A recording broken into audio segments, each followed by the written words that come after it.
A paz de Deus, meus queridos irmãos, né? Futuros músicos e organistas da nossa linda orquestra, né? Cá estamos para mais um vídeo do nosso canal RD Música, né? E hoje nós daremos prosseguimento ao nosso curso de MTS, começando agora o módulo 2, módulo esse que é essencial para os estudos adiante, porque diversos dos módulos que virão a seguir, né, vão ter como base alguns conteúdos aqui presentes, né? Então é bem importante que vocês tenham uma compreensão bem clara, né, de tudo que vai ser explicado dessa aula. Então pega a sua água aí, né, senta com o seu MTS agora para estudar junto comigo, que tenho certeza que vai agregar bastante. Vocês sairão dessa aula, prometo, compreendendo todo desse conteúdo, né? E também, caso de dúvida, pode deixar nos comentários, né, que a gente vai ajudando. E no caso, também se inscreva no meu canal, né? Deixa o seu like no vídeo, né, para dar uma força, também para acione os sininhos das notificações para que vocês possam receber as próximas aulas do MTS, né, e também outros conteúdos que virão adiante aí no canal, tá certo? E vamos começar, né, pela parte das figuras. Lembrando que esse módulo é essencial. Essencial, então não passe para o terceiro módulo sem entender 100% de tudo que vai ser explicado aqui. Então, se precisar, os irmãos músicos e organistas que precisarem, né, volta um pouco a aula, pausa, né, volta a explicação até vocês entenderem. Eu tenho certeza que vai ficar tudo muito claro ao final dessa aula. Então, dando início, sem mais delongas, figuras. Bom, na música, né, assim como em diversas outras artes, a gente tem o que nós chamamos de alguns símbolos, né, que nos permitem compreender o que está escrito ali na nossa partitura musical. Então, por exemplo, você hoje, quando você vê essa letra aqui, esse símbolo da letra A, você sabe, essa daqui é a letra A. Por quê? Porque você sabe o significado dessa figura, desse símbolo, né? Então, na verdade, se você não entendesse, isso aqui seria um mero, né, uma mera representação que não faria sentido. Assim como, né, alguns historiadores, arqueólogos, né, às vezes encontram alguns achados ali do Egito Antigo, aqueles hieróglifos e diversos daqueles desenhos lá das civilizações antigas não fazem sentido porque eles não entendem, não sabem o significado por trás daquilo.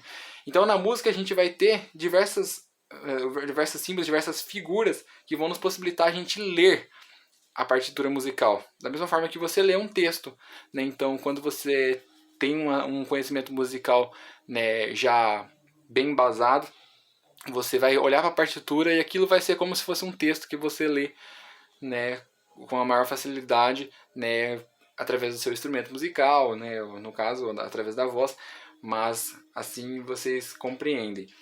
Então, as nossas figuras que a gente vai ter na música são símbolos pelos quais a música será escrita, né, a nossa partitura vai ser escrita. E os ritmos e as diferentes durações dos sons podem ser representados pelas figuras. Cada figura de som tem a sua respectiva figura de silêncio. Então, cada figura dessa daqui vai ter uma figura de som e uma figura de silêncio, que vai representar as nossas pausas com aquela determinada duração, né? Então, no caso, o que a gente tem aqui? A figura ela tem três partes, né? Três partes que compõem ela, que são, primeiramente, a cabeça, né? Que ela essa bolinha aqui, né? Literalmente no formato de uma cabeça, bem fácil de vocês decorarem, que pode ser tanto preenchida, né, assim, ou vazia, né, dessa forma. Essa é uma cabeça vazia, essa é uma cabeça preenchida. A gente tem a haste, né, que seria essa parte aqui, né, que tem realmente o formato de uma haste, né, um riscozinho assim, que é a segunda parte que compõe a figura, e a terceira parte é a bandeirola ou colchete, né. Ambas as nomenclaturas são aceitas e corretas, mas é importante vocês saberem ambas. E bandeirola é bem fácil de decorar, né? Porque ela realmente parece uma bandeirinha pendurada, né, na haste aqui da figura, né? Então, colchete também, ambos os nomes estão corretos e é importante vocês saberem. A cabeça da figura tem uma forma elíptica, né? Então, dessa forma, ela pode ser tanto deitadinha assim, ou então meio oblíqua, né, de forma vertical. Vertical não, perdão, na diagonal assim. E ela pode ser tanto cabeça vazia quanto cabeça preenchida. E a haste ela é um traço vertical colocado para cima e à direita da cabeça, ou para baixo e à esquerda da cabeça. Então, se ela estiver para cima, ela vai estar sempre à direita da figura. E se ela estiver para baixo, ela está sempre à esquerda da figura. Já a bandeirola ou cochete, ela está sempre à direita da haste, né? Então, isso aqui é mais uma informação, né, para vocês saberem, para uma notação musical mais correta, mas não precisa se apegar tanto a isso, mas é importante vocês saberem. Agora, a figura de som e silêncio. Aqui é o cerne, aqui é o mais importante que vocês precisam saber. Não passe para outro conteúdo sem entender e estar 100% familiarizado com essa tabela. Porque assim, o que eu vou mostrar para vocês, depois eu vou mostrar uma outra tabelinha também, né, da correspondência das figuras, é isso daqui. O que é importante? A gente vai ter, né, no caso, ó, 1, 2, 3, 4, 5, 6, 7, né, figuras principais, que tem tanto a sua figura de som e de silêncio, né? Então aqui se a nota estiver sendo emitida e aqui se estiver representando uma pausa, né? Então figura de som, figura de silêncio, né, as suas respectivas. E no caso, né, a gente tem a primeira figura mais importante que dá início à divisão de todas as outras, porque todas as figuras para baixo da semibreve aqui são figuras que partiram dela, né? Então, a semibreve é a figura de maior duração utilizada atualmente e as demais figuras são frações dela. Então, na verdade, a semibreve vocês têm que entender como se fosse a figura principal. Ela é a maior de todas utilizada atualmente, né? Porque tem outras maiores que elas que caem em desuso. A gente não utiliza em partituras hoje em dia, né? Mas a semibreve vocês podem entender como se fosse um pedaço de pizza. É uma pizza inteira aqui, certo? Imagina que a semibreve ela é a pizza completa, é 100%, é ela inteirinha, né? Então essa é a semibreve. Então qualquer outra das figuras vão ser o que? É a semibreve, só que metade dela. Então no caso, o que a gente tem aqui? Que a mínima ela é metade da semibreve. A semínima ela é metade da mínima. Então, quando a gente vai descendo para cá, a gente sabe que cada figura dessa daqui equivale a metade da figura de cima, né? Então, a gente vai sempre descendo. Então, por exemplo, a gente tem a semibreve. A semibreve ela vale o quê? Duas mínimas, já que a mínima vale metade da semibreve. A semínima ela vale o quê? Metade da mínima. Só que no caso dessas figuras que tem a semi, é bem fácil de vocês lembrarem. Por quê? O que quer dizer semi? Ela é um prefixo, né, uma parte da palavra aqui que significa metade. Né? Então, semifusa, ela é metade da fusa. Semicolcheia, ela é metade da colcheia. Simples assim. Né? Então, semínima, ela é semi, ou seja, metade da mínima. Então, é bem fácil de vocês decorarem essas que tem a semi. E da mesma forma, eu acredito que alguns de vocês podem até associar, né, ter pensado nisso. Ah, por que chama semibreve? Ela é metade da breve? Exatamente.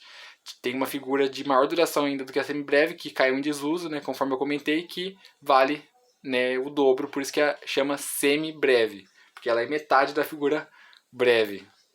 Né? Então, assim, a gente tem ela como de maior duração em uso, né? Então, ela representa a pizza inteira. Então, o que acontece? Então, se você for parar para pensar, se a semibreve é a pizza inteira, a mínima são as metades. Por quê? A mínima vale metade da semibreve, certo? E duas mínimas equivalem a uma semibreve. Então, por isso que o número representativo da mínima é o 2, porque ela vale duas semibreves. Quer dizer, perdão, duas mínimas equivalem a uma semibreve. Então, cabem, né, dentro de uma semibreve, duas mínimas. Da mesma forma que agora a semínima ela vale o quê? Metade da mínima. Então, se a mínima é meia pizza, aqui, ó, então a gente teria que a semínima vale o quê? A 1/4, né, dessa pizza, metade dessa meia pizza. Então, a gente tem o quê? Que cada 1/4 de pizza equivaleria a nossa semibreve, quer dizer, perdão, nossa semínima, Então cada pedacinho dessa daqui, né, cada um quarto de pizza valeria a uma semínima. E 4 semínimas reunidas valem o quê? O que era a pizza inteira? Era a semibreve. Então 4 semínimas valem uma semibreve. Por isso que o número representativo da semínima é o 4. Então a lógica vai prosseguindo. Se você precisa de 2 mínimas para valer uma semibreve, você precisa de 4 semínimas. Você precisa de o quê? O dobro de colcheias, já que vale metade. Então você precisaria de 8 colcheias para valer uma semibreve. Você precisaria de 16 semicolcheias para valer uma semibreve. Né? Então, assim por diante. Eu vou mostrar um outro quadro para vocês que vai esclarecer ainda melhor isso. Né? Então, mas só dando prosseguimento aqui, as colcheias, semicolcheias, fusas e semifusas, né, que são as figuras que têm as bandeirolas, elas podem ser escritas com as bandeirolas ligadas, né, por barras de união. Então, ao invés de ser duas figuras assim isoladas com as bandeirolas, né, ou colchetes assim, elas podem ser representadas de forma ligada, né, para facilitar a escrita musical. E aqui um exemplo, uma informação importante, uma nota: no inário não há fusa nem semifusa, ou seja, são figuras que são parte do nosso estudo, porque é importante a gente saber. Se você for tocar alguma partitura de um método, né, ou de alguma música, né, que não seja, né, do nosso inário, às vezes você vai encontrar, com certeza, mas no nosso inário a gente não encontra essas duas figuras, tá? O máximo que vai estar presente ali é a semicolcheia para cima, tá certo? Então vamos dar prosseguimento. Aqui nós encontramos a tabela dos valores comparativos das figuras. Então aqui vai ficar bem mais claro para vocês entenderem o que eu estava mencionando, né, na tabela anterior, que é o seguinte: a gente tem o que? A semibreve, né, que é a figura de maior duração, né, que a gente utiliza. Então ela é a nossa referência, o nosso número 1. E como a gente sabe que a mínima vale o que? Metade da semínima, então o que acontece? A gente sabe que é necessário 2 mínimas para valer uma semibreve.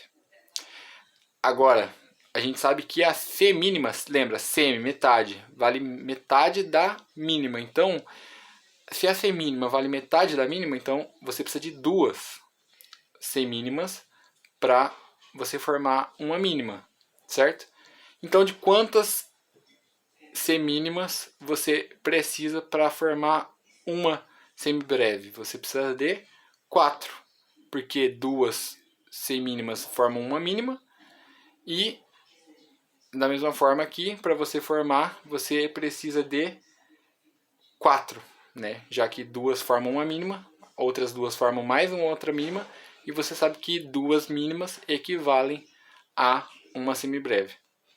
E agora, só seguindo da mesma forma, né, o pensamento ele é repetido, né? Você sabe que a colcheia ela vale meia semínima, né? Então, se ela vale metade, 2 colcheias são necessárias para formar uma semínima. Então, quando você pergunta quantas colcheias precisam para formar uma semínima? 2. E para formar uma mínima? Seriam 4, certo? Porque já que a mínima é formada por 2 semínimas e cada semínima vale 2 colcheias, então você precisaria de 2 para formar uma, mais 2 para formar a outra semínima, que formaria a nossa mínima. Agora, quantas colcheias precisa para formar a semibreve? 8. E por conta disso, o número representativo da colcheia é o número 8. Né? Porque ela vale 1/8 da semibreve. Né? Então aqui, como vocês podem ver, né, da mesma forma, a semicolcheia vale metade da colcheia, a fusa vale metade, né, da semicolcheia, e a semifusa vale metade da fusa. Né? Então aqui, mais por questão de conhecimento, figuras de som e pausas que caíram em desuso, né, que não são mais utilizadas hoje em dia. A breve, que nem eu tinha comentado com vocês, né, que é o dobro da semibreve, que esse é o símbolo dela de som, e esse é o símbolo dela da figura de pausa. A longa, né, que é o dobro da breve, Então ela vale o dobro, né, da figura anterior. Esse é a figura de som e essa é a figura de silêncio. E a máxima, como o próprio nome diz, não tem nenhuma maior que ela. Ela é realmente a de maior duração de todas que, né, já foram utilizadas e existiram. Que é ela é o dobro, né, da longa. Tem esse símbolo aqui de som e esse símbolo de pausa. E a quartifusa, ela é a figura que vale metade da semifusa, né? Então ela tem um colchete a mais, uma bandeirola a mais aqui na sua haste. Né? E essa aqui é a sua figura de pausa. Voltando à nossa tabela da página 11, né, só para finalizar esse raciocínio, você, né, tem aqui a figura de som e silêncio, então é importante vocês decorarem, né, tanto a figura de som da semibreve, a sua de silêncio, que você vai perceber no compasso, né, quando vocês estiverem mais adiante, vocês vão encontrar, né, direto esses símbolos, né, a figura de pausa, né, a figura de silêncio da semínima, né, como vocês podem ver, e a de cocheia para baixo é bem simples de vocês lembrarem, né, é bem fácil de vocês guardarem, porque a da cocheia, né, é essa pausa, né, com esse símbolozinho assim, com a mesma quantidade de colchetes ou bandeirolas aqui na pausa, né, como vocês podem perceber. A cocheia ela tem uma bandeirola, então a pausa também. A semicolcheia tem duas bandeirolas, da mesma forma a sua pausa tem dois colchetes aqui presentes. Da fusa, mesma forma. E assim por diante. A quartifusa, então, no caso, teria uma bandeirola a mais do que a semifusa, como a gente viu lá na página 87. Essas foram as explicações teóricas do módulo 2, né? Espero que tenha ficado tudo de forma bem clara e explícita para vocês, né? Mas reforço que qualquer dúvida deixa aí nos comentários, né? Se inscrevam no meu canal, RD Música, deixe seu like no vídeo, né? Compartilha com os irmãos, as irmãs, organistas, né? Todo mundo que estiver nas escolinhas aí com vocês, né? Todos os irmãos que você acha que vai contribuir, né? Mandando esse vídeo para que possam usufruir dessa explicação também, tá certo? E na próxima aula vou postar na sequência o vídeo com os exercícios resolvidos no módulo 2. Recomendo da mesma forma, né, que os exercícios, né, que são de preencher, não de solfejo ou linguagem rítmica, vocês tentem fazer, né, sozinho os primeiros, né? Se vocês tiverem pegado a ideia, tenta quebrar um pouco a cabeça para fazer, porque é bem importante, né, vocês esforçarem, né, o seu intelecto aí para, né, poder evoluir, né, porque quando vocês fizerem esse exercício de fixação vai ajudar bastante na hora de vocês reterem esse conteúdo, né? Então tentem fazer os exercícios e no vídeo seguinte vou fazer a solução junto com vocês para que possa ficar bem clara a explicação daquele exercício, para que vocês possam de fato entender 100% esse conteúdo, né, para que nós possamos passar adiante para o módulo 3 posteriormente, tá certo? Novamente, né, deixe seu like, se inscreve no canal, deixa o sininho das notificações ativado para vocês receberem os próximos vídeos do nosso curso de MTS e fiquem com Deus. Deus abençoe.